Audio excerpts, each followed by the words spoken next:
Welcome everybody. We are going to talk about alkyl halides today, and this is a summary of all the reactions that we have seen.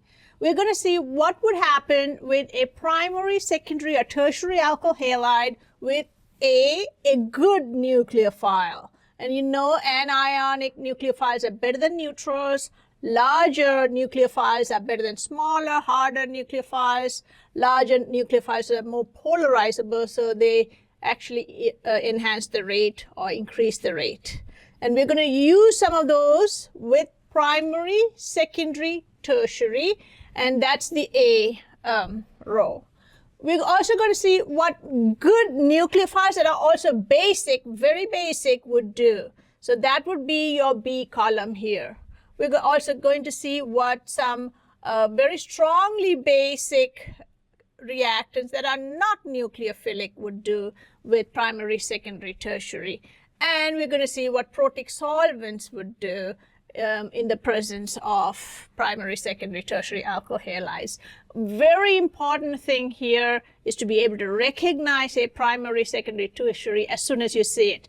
If you see a primary alkyl halide, the primary alkyl halide would have two hydrogens on the carbon bearing the halide. The halide can be iodide or chloride or bromide, either one of these.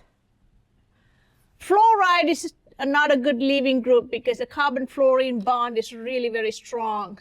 So these are the better ones. The carbon and fluorine have very similar sizes because they are on the same period, so the overlap is strong, whereas chlorine, bromine, and iodine are very large atoms. They're less electronegative than fluorine, and so the carbon halogen overlap for chlorine, bromine, iodine is a lot weaker, and so they can be broken faster. So they're very good leaving groups. So leaving group ability would determine the rate in SN1, SN2, E1, E2 in the same manner, because the first reaction for all of them is breaking that carbon X bond for all of them. So leaving group ability will affect the rates the same for substitution reactions and elimination reactions, regardless of whether they are one-step concerted or multi-step. All right, let's look at what a secondary would look like. The carbon halogen bond would have only one hydrogen and two R groups attached to it. So that's really important when you're trying to identify it. Put your finger on the halogen, go to the carbon, check the number of hydrogens. Two hydrogens primary, one hydrogen secondary, and you know that if there's no hydrogen, then that is going to be a tertiary. So a tertiary is a carbon that has three alkyl groups. They could be the same, they could be different, but that carbon is the one attached to a halogen. All three react very differently with A, B, C, and D. Due to electronics and sterics, they have different types of mechanisms as well. Let's look at some of them. We covered all the mechanisms earlier, so you should take some time to review it and really study the mechanisms, because we don't have space here to do mechanisms, so therefore I would highly recommend going over the mechanism and getting familiar with them before attempting this. And before you listen to this, just hit the pause button, put your own answers to this, okay? And then you can check to see if you got it right and if your thinking is correct. If not, go back and review some of the material and attempt it again.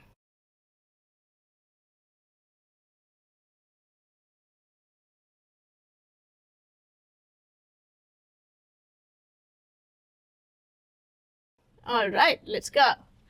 Here is a primary because we have two hydrogens on that carbon attached to a halogen. We know it's a primary, and this is in the good nucleophile bucket. It's not a good base. So if you have a strong nucleophile and a primary, that's just the textbook case for an SN2.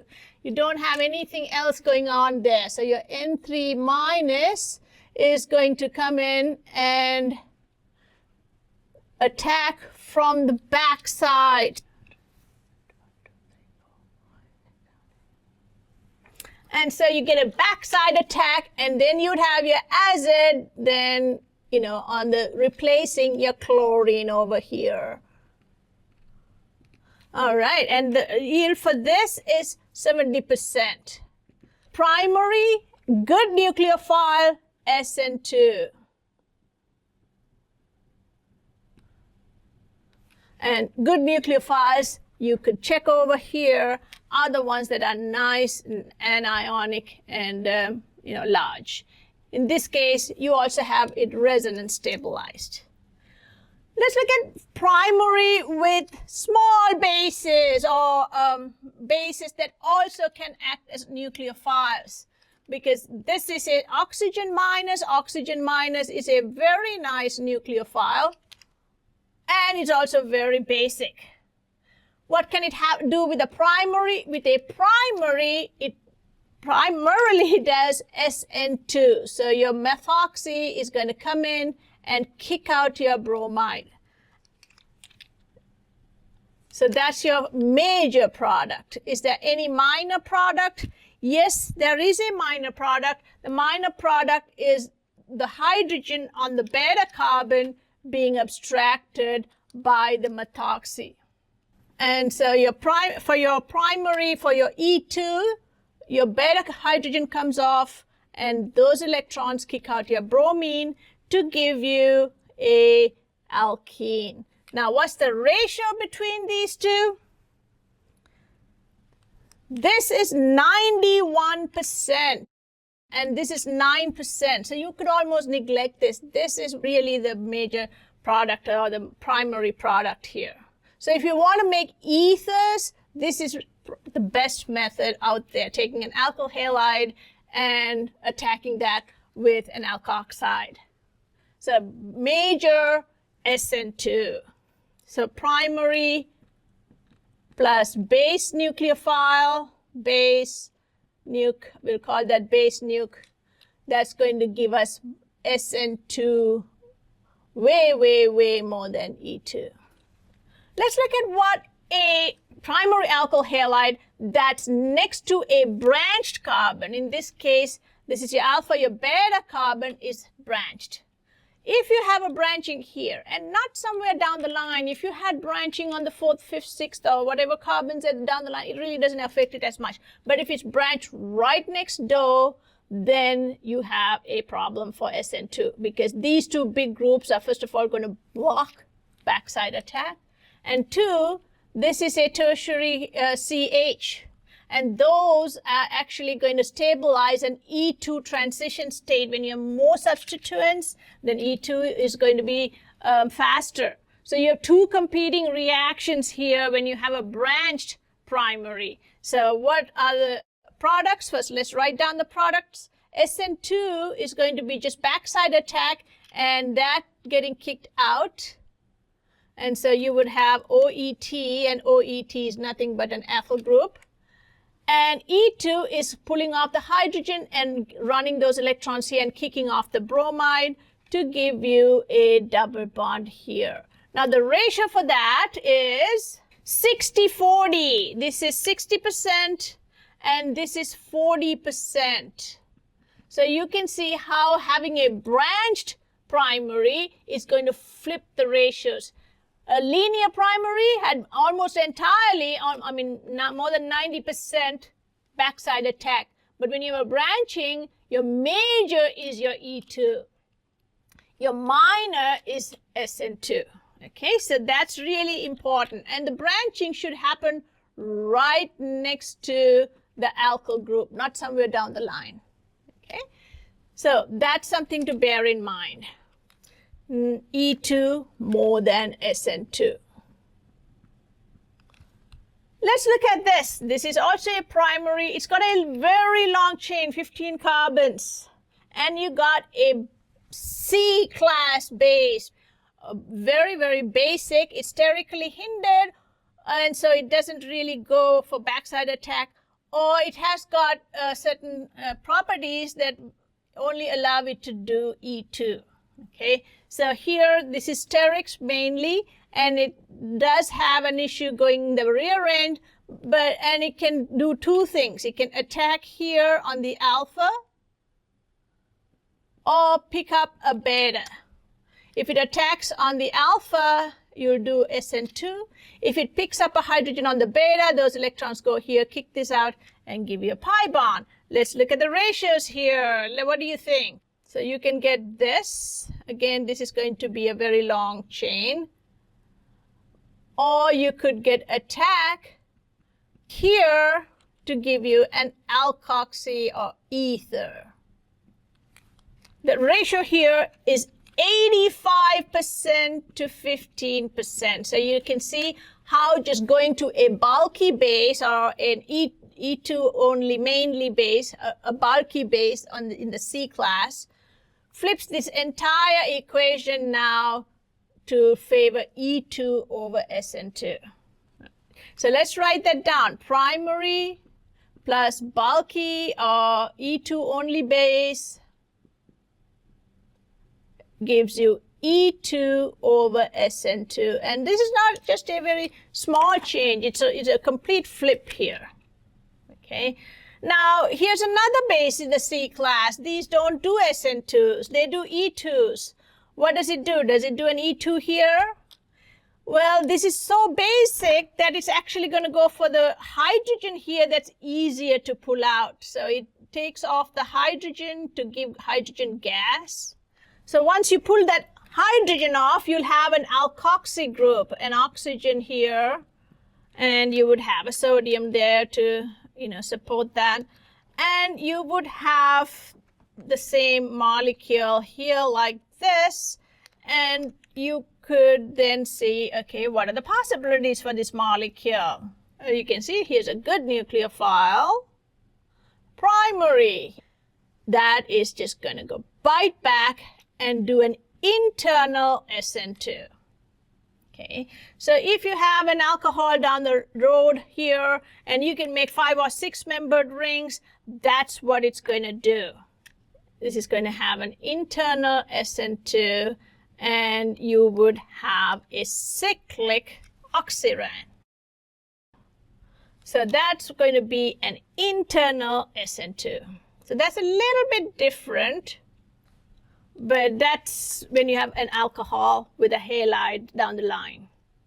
Let's look at this. Here's a primary, and we know that's a primary because you got 2 hydrogens here, and you're just throwing some water in. I mean, you typically don't want to do this, but let's say you have an alkyl halide bottle, you opened it, left it open on the bench, went home, and it's absorbing moisture, over weeks. What do you think is going to happen when you have water in there? Well, water is a D class. They really aren't very strong. They only have 2 lone pairs. They don't have the muscle power to wrestle a carbon chloride bond and kick it out. Like, all these other good nucleophiles, they can't do really anything fast. When you ionize it, you're going to get a primary carbocation. So that's really not going to happen. So what happens is over time, your SN2 reaction would actually be faster than your E2. So in an ionizing solvent like that, it really doesn't do a SN1. SN2 will be faster than SN1. But I have to mention that this is really not a A-class nucleophile. So they're both going to be slow. I mean, even SN2 is going to be very slow here. Eventually, if you have it long enough, it's going to replace that chloride. And so you would get a protonated water, and then that's going to release that proton to give you a nice alcohol. So this is what happens when you have primary and protic solvents. If this had been an alcohol, you'd have ROH, you would make an ether, OR. Okay, so these are some very good ways of using primary here to get what you want. Let's move on to secondary. Is it going to be exactly the same? What do you think? I hope you tried this out.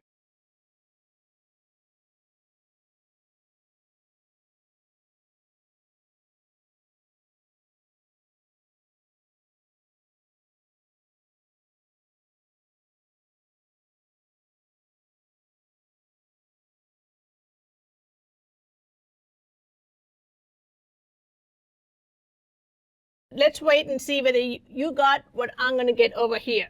All right. Over here we have NaSH, and you can see NaSH is one of the best nucleophiles out there. And this is secondary. We have a methyl group here. Now, NaSH is not really very basic. The electronegativity of sulfur and hydrogen are pretty much the same. So why is it going to chase after any hydrogens here? It's not going to do that. If it can do an SN2, it will. If not, it's just going to lie around. Okay, so here your NaSH looks at it. Okay, there's a little hydrogen there. It sees a little opening, and it does a backside attack. So the lone pairs go in and push out the bromide. And so that's what you're going to get. Now, this is a chiral center, and you can see 1, 2, 3 going to be an R for you. And you can have that getting inverted. So your sulfur is now going to be on this side of the molecule. And then everybody else is going to be where they are. If I draw it out like this, you're going to get the same, pretty much the same thing. But the sulfur now is on the opposite side of the bromide. So if you start with an S, you'll get an R. If you start with an R, you'll get an S.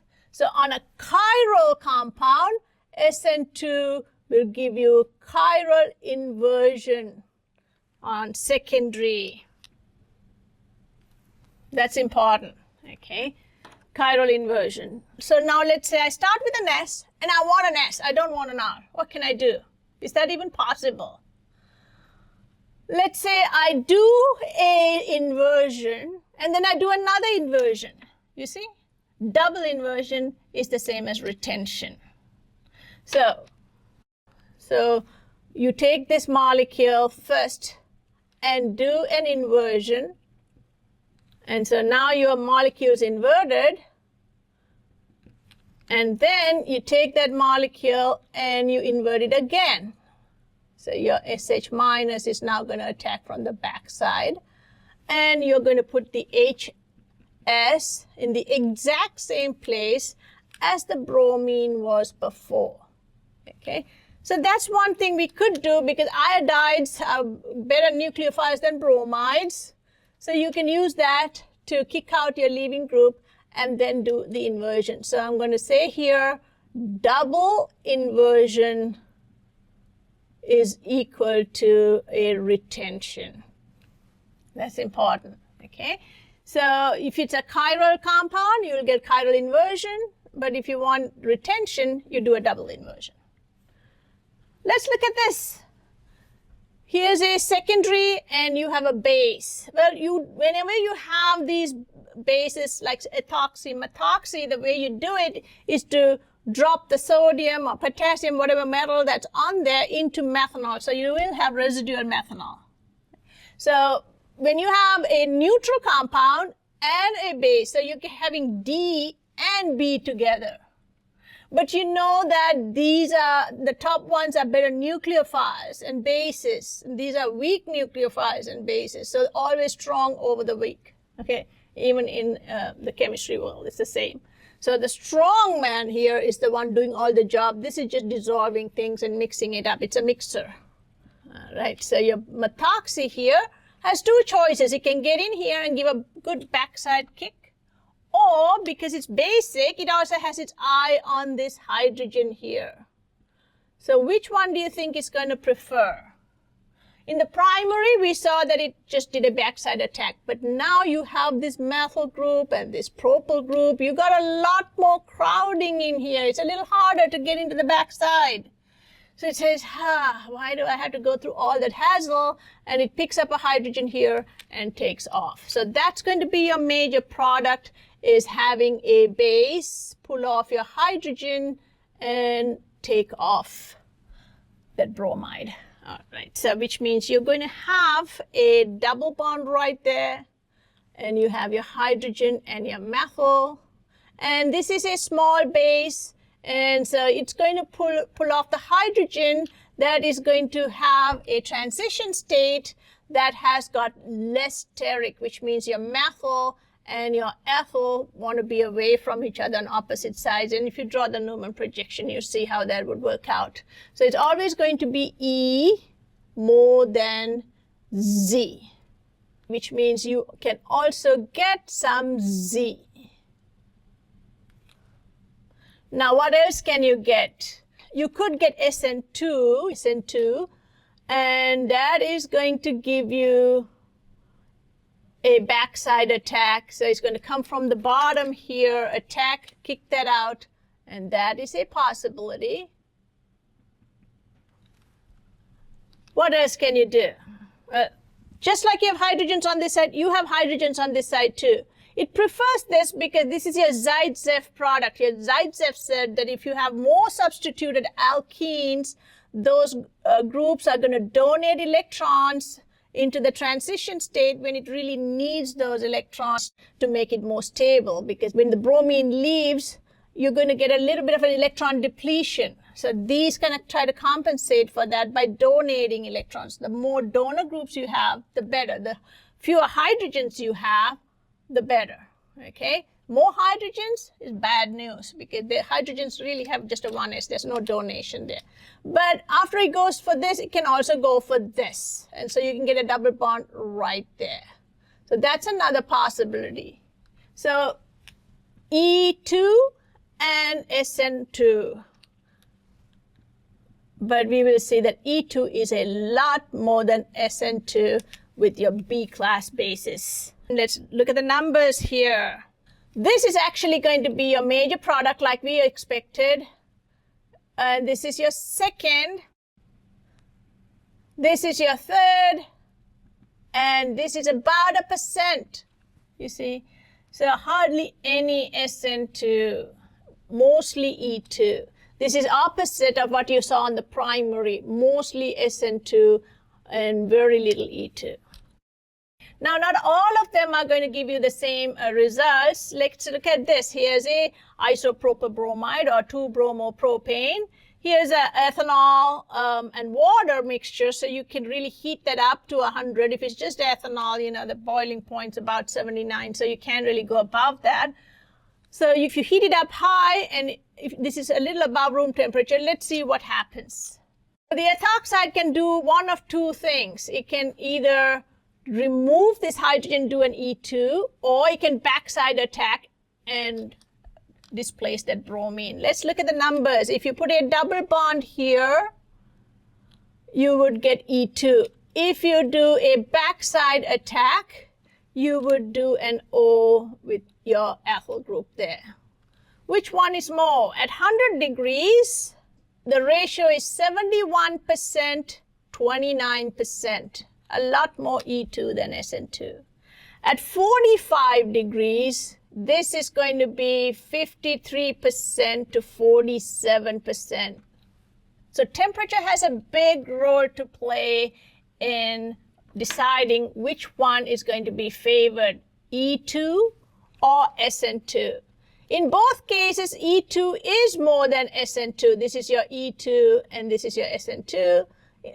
However, as you can see, as the temperature goes up, more and more E2 is formed compared to SN2. Now, why is that? That's because when you have E2, you also have lots of other side products like ethanol and sodium bromide. More products you have, more your entropy and more negative your delta G at higher temperatures. So therefore, you would have more E2 than SN2 as your temperature goes up. We will see that would be the same for E1 as well, just because all elimination reactions would have a lot of side products. Let's look at another secondary. This secondary looks different, but it's nothing but a cyclohexyl group. So over here, both of these are just cyclohexane with a methyl and a T-butyl and a chloro. The only difference is in one chlorine is up, and on the other chlorine is down. One's axial, one's equatorial. So this is a C-class base, which means it's either a bulky base like DBN, DBU that only do E2. Let's see what happens with these cyclohexyl compounds with T-butoxide, COTBU. Well, COTBU is huge. It doesn't really do an SN2 on a secondary. Now, COTBU has choices. It can do E2, And it can do E2 here on 2 of the beta hydrogens. Now, one of the things that has to happen is your leaving groups, both the hydrogen and the chloride, should be diaxial when you have a chair. So that is really key. So chair, diaxial leaving groups. All right, so here we have 2 hydrogens that are beta. There's one here and there's one here. Which one is it going to go for? If you look at that, that's a tertiary center. This is a secondary center. This hydrogen here doesn't have as much steric or has hardly any steric compared to this methyl group. So your methyl group is going to kind of put a wrench in there. It won't let this T-butoxide access that. And so therefore, it's going to go for the less sterically hindered hydrogen over here. It goes over here, grabs that, and makes a very nice double bond there and kicks out your halide. So you would get a double bond that is less substituted. And that's what we pretty much have seen in the past with tiered butoxide goes and makes the Hoffman product.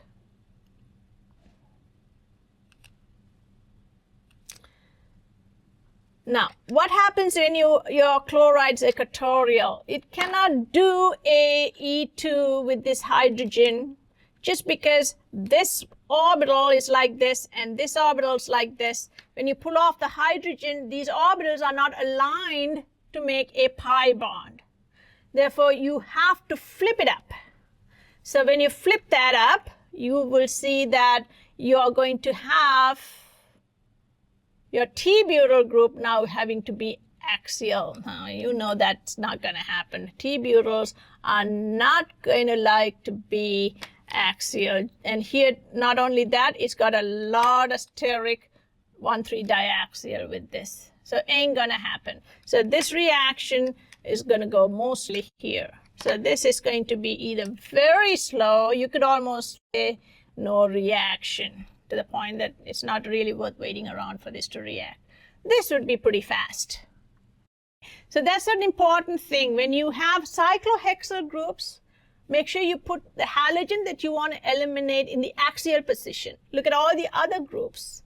If they're equatorial, the large groups are equatorial, you're fine. You get the green light to go ahead. If the big groups are going to be axial, ain't going to happen. C, let's go to secondary with D. Just go down the line here. And here's water, 80 degrees. I've been trying to get reactions that have some percentage numbers, and that's why I've been choosing water here. Let's look at what happens with water. Water has the highest dielectric constant, so that's the most ionizing solvent out there. So that's going to take this bromide and rattle, rattle, rattle. Okay, so it's not going to do a backside attack. You know, it's neutral. It doesn't have an anion, so no backside attack. It's going to do a rattle, rattle, rattle. And it doesn't really matter whether it's going to be up or down. You're going to get a hydrogen here, and you're going to get a carbocation. Now, your carbocation can do one of 2 things. Whenever you have protic solvents and a carbocation, well, first see if you can rearrange to make it tertiary. Well, there aren't any branchings here or here. That ain't going to happen. So you have to just work with a secondary carbocation. What can it do? Well, the first thing it's going to do is get attacked by this because it's right there. It's a one-step bam. Okay, so that's going to be your major. So that is going to be about 85%. It's going to give you an OH. Well, it's going to give you an OH2 that gets deprotonated to an OH. All right, well, what's the other 15% here? Well, when you are just lying around here with a proton on your back, you're not really happy. So water can come in, and instead of attacking here, it can also do a elimination. It pulls off your beta hydrogen, and those electrons go in here. And Zaitsev rule was always followed. You'll always make the most substituted alkene, A, and 2, you would always have trans more than cis when you have Zaitsev. So whenever you have E1, you don't have to worry about, oh, am I going to get the most substituted or the less substituted? It's always the most substituted. It's always E more than Z or trans more than cis. So you are going to get 15% of that. And you can see this is going to be a trans or an E. So if you have secondary and protic, you would have SN1 over E1. Always SN1 is going to be your major. E1 is going to be your minor. But you can bump up the E1 a little bit with high temperature.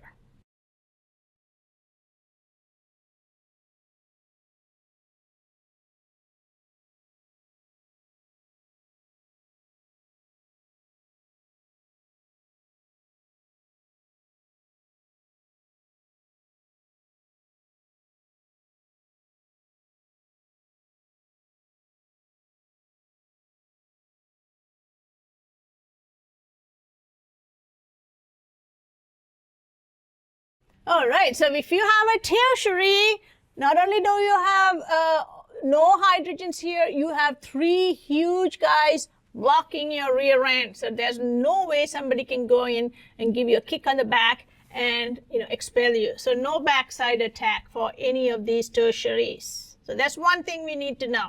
Tertiary, no backside attack with good nucleophiles. No SN2. So over here, you would say NaCl in acetone. I mean, it's going to be so slow, you're going to say, okay, it's not worth it.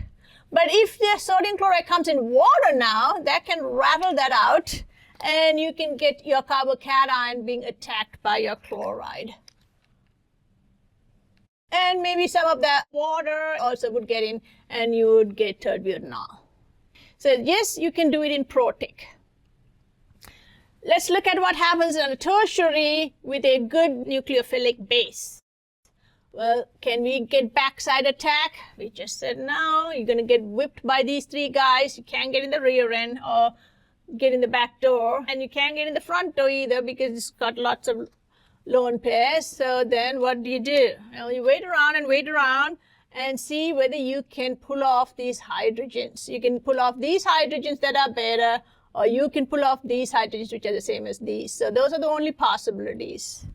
And since you're a small base, you're going to go do that in such a way that you would follow Zaitsev rule. So you would go for the one that's going to give you the most substituted base.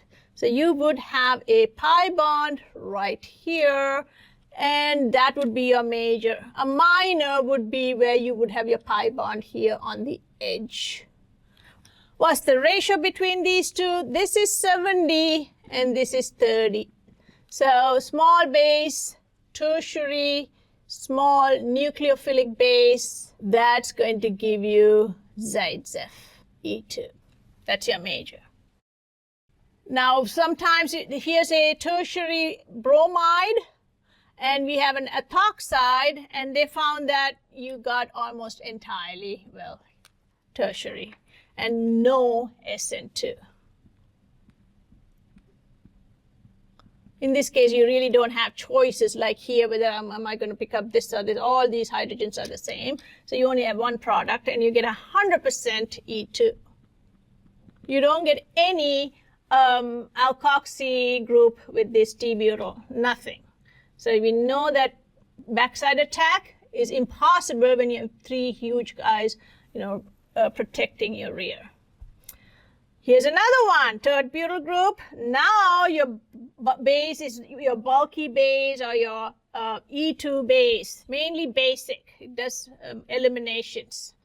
And what do we do here? Pretty much the same thing that we did here, but now there's going to be a twist.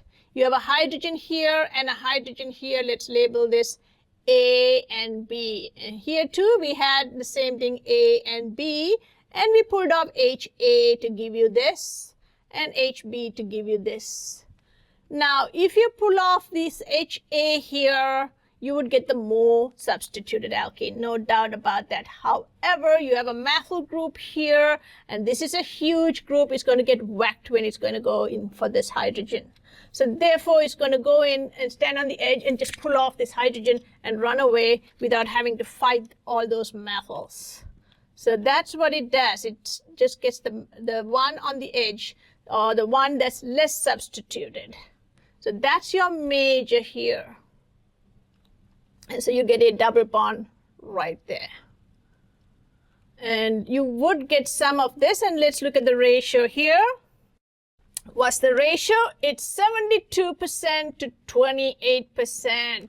It's almost the flip of what we saw earlier. They're both bases. The only difference is this is a very bulky base. So it goes for the less sterically hindered and makes the less substituted alkene. It's not the best, but that's the best it can do with all the steric it's coming with. It's got these 3 huge cantaloupes on its head. Can't really get in the backside here. It can't really go in here because it's too crowded. So it just, pulls off that hydrogen on the edge and runs with it. Now let's see what happens if you make this even bigger. Instead of methyls, let's do ethyls. Okay, what's this spider gonna do? It's going to get whacked even more by this methyl. So it's going to just stay on the edge and pull this guy out. And you will see the numbers are going to be different when you have a very, very bulky base. This is about 92%. So pretty much all entirely, getting the less substituted alkene. When you have C-class bases, they are mostly going to do Hofmann elimination, not Zaitsev. Let's look at this one just for fun. These are bases. Well, this is in a satellite base, and I don't have it here, but it's still, when you have a base like this, it's going to be almost 100% E2 on this. The only way you can do an SN2 with this is if you have a primary. Secondary, mostly E2, and tertiary, all E2. No SN2. Okay, and here too, none of this would ever even think of doing an SN2. Now, when you have a small base like that, even though it's in the same class as this, these are going to give you the more substituted alkene just because it's not a question of sterics. Just wanted to make a note of that. Let's look at the last one here. Bulky, tertiary here, more substituted alkyl halide with just protic solvent. This is methanol. What are you going to get? This is really straightforward. You're just going to pull out that bromide, get a carbocation, and have this attack. And that's your major. Always SN1 is going to be a lot more. You can get a little bit of E1. So let's look at the numbers here. You would get mostly this, and then after you deprotonate, you're going to get an ether plus some E1. Whenever you have SN1, E1 is a side product. Can't really get around that, which is why we don't buy these expensive chemicals and just throw in water and methanol and all these solvents and heat them up, because you're going to get mixtures. So if you can get rearrangements, you will get rearrangements. So you have a whole slew of products now that you're trying to isolate and spending like half your life in the lab. So we try not to do these reactions unless there's no other way. What's the ratio here? It's going to be, as we expected, 80-20. If you heat this up, maybe you're going to get this a little more, but still most of the time SN1 would be a lot higher. In some cases, if you have very high boiling solvents and you really, really heat it up very high, then maybe your E1 can exceed the SN1. But for the most part, SN1 would be more than E1 in protic with tertiary. Here's another one. The only reason that I put this out here is to show you what are all the possibilities. This is a chiral center. It's tertiary. So when you take that off, you're going to get an sp2 flat carbocation that can do a whole bunch of things. So here you're going to get a carbocation right there. What is it going to do? A lot of things. Initially, it's going to get hit because SN1 is really just one bam, slam, bam attack. Whereas E1, you have to pull off the hydrogen and make a double bond. The kinetics here is faster. So you get more SN1 by attacking. So this is flat, you get attack up and down, and you can have your OCH3 up or your OCH3 down. So let's say this is up and this is down. And this is after deprotonation. What else can happen in addition to this? Well, in addition to getting attacked by that methanol right away, you can also have a hydrogen being pulled off. Let's say this is a beta hydrogen A. Here's a beta hydrogen B, and here's a beta hydrogen C. Now there are two hydrogens here, so you can get elimination of both of them. If you take this off, you're going to get a double bond right here. If you take one of these off, you can get a double bond where you have the isopropyl and this methyl on the opposite side. If you take the other one, and you have to draw the Newman projection to see that, you can get the methyl and the isopropyl on the same side, Z. Or you could run away with this really lowly hydrogen here that doesn't really have too many R groups there, and that's going to be maybe 1% or 2, very little. So you can get all of these. And if you have an E1 going on, you're going to get your tetrasubstituted more than your tri. And in your tri, your E is going to be more than Z for the tri-substituted. This is your tetrasubstituted. So more substituents, lower the energy of your transition state, and so this is going to be the one that's coming out faster. This has got a small bunny hop. This has got a little bit of a mountain to climb, and this one's going to have an Everest to climb, so it's never really going to make it out as much. So that is going to be your di. So always more substituted, less substituted, and even in that, if you have an opportunity to have the big groups away in your transition state, that's more stable, so E would be more than Z. So that's one of the reasons we try not to do SN1E1, because imagine trying to isolate them, boil them, chromatograph them, you got better things to do, right? So we don't typically do SN1E1 if you want a specific product in a large amount. All right, guys, we are going to come back and do some synthesis. Just a little summary. If you have a reactant and a reagent, make sure that you classify them as primary, secondary, tertiary. That's half the battle. Okay, that's really important. You won't believe how many people mislabel those. Now, when you have these reagents, make sure you look at all of the possibilities. I know it's always tempting to do an SN2 because that's the one you learn first. So we're not always going to run away with substitution. Elimination plays a huge part. And so we need to understand these bases, whether they're nucleophilic or whether they're mostly just very basic, and then use those reagents according to the steric factors and electronic factors to come up with the right product for that reaction. Talk to you soon, guys. Bye.